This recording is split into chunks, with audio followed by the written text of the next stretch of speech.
يمين بالله ما تترجع يا اتحادي. انا بعيش وضع المشجع الاتحادي، بقتبس مدري التمس حساويسه ومشاعيره، وبكون انا اتحادي اليوم.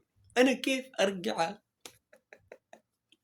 والله العظيم بغض النظر عن الطقطقه اللي حتصير ولا شيء، كيف ترجعها يا انا احس والله الكلمه دي وكانها لعنه. النخبه سهله ليه ليتنا ما قلناها. دحين كيف ايش تقول؟ انا دحين اتحادي، انا كيف اصرفها؟ بالله كيف؟ انا اتحادي اليوم، انا كيف اصرف من الاهلاويه دحين؟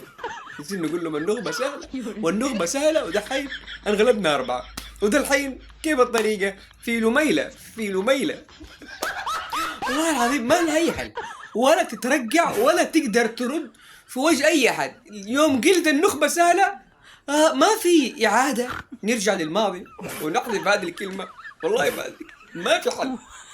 كيف ترجع؟ قول لي. اما انا كاتحادي حاليا وضعيه الاتحادي انا اشوف ما لها حل، والله ما لها حل، ولا حتى الشاعر المشهور يقدر يتدخل في الموضوع ده. ما لها الا حل واحد تسويه اتحادي، اللي هو ايه؟ الهروب نص المرجله. اجري يا احمد، اجري يا احمد، اجري يا احمد.